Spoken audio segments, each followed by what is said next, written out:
Bonjour et bienvenue aux Rencontres économiques d'Aix, 16e édition, 3e et dernière journée des débats consacrée au rôle et à la place du pays dans ce monde de turbulence, avec au réveil un invité de marque, le pilote de l'avion Solar Impulse, Bertrand Piccard. Maintenant, il faut tous passer au nouveau monde, qui est cet état d'esprit des technologies propres, de l'innovation, de l'esprit d'exploration et puis aussi du respect. On a épuisé les ressources naturelles par manque de respect, par manque de compréhension de notre environnement.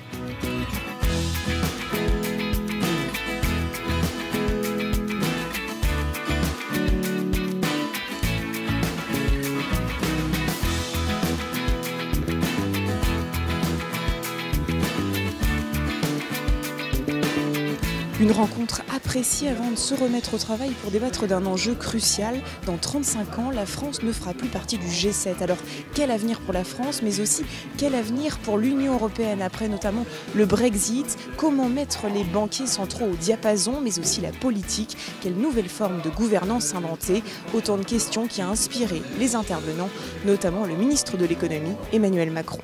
Cette Europe, si elle a aujourd'hui un défaut, c'est qu'elle est en fait trop narcissique. Elle regarde les petites différences entre les États membres. Et nous avons un peu oublié ce pourquoi nous avons fait l'Europe. On l'a fait pour avoir un espace de paix et de prospérité, mais pour se projeter dans un monde ouvert. Je crois que la solution, c'est d'abord de réinventer le projet, le narratif, et d'expliquer de manière convaincante aux citoyens européens que l'Europe, c'est la meilleure réponse face à la mondialisation, que c'est un espace de protection et que c'est un espace de croissance.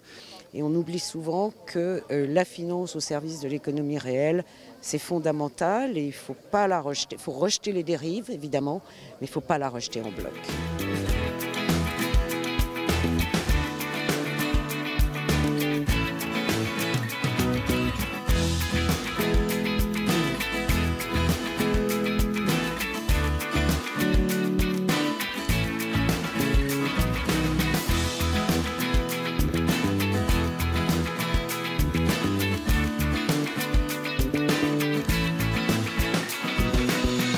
On est tous préoccupés par la situation de la reconstruction de l'intérieur de l'Union européenne, mais on doit impérativement aussi s'occuper des perceptions, parce que s'il y a un décalage massif entre les perceptions des peuples européens et la réalité de ce qui se passe, il y a un vrai problème de communication. Les Rencontres économiques d'Aix-en-Provence, c'est aussi une déclaration finale très attendue, rédigée par les 30 membres du Cercle des économistes, avec cette année un message particulier adressé aux candidats à l'élection présidentielle.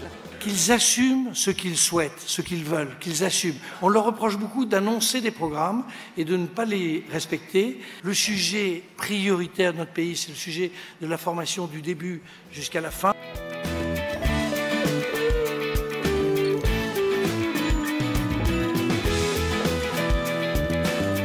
C'est ainsi que se referment ces rencontres économiques sous le soleil d'Aix-en-Provence. Un soleil qui, espérons-le, continuera à éclairer les propositions faites lors de cette édition. À l'année prochaine pour les rencontres économiques.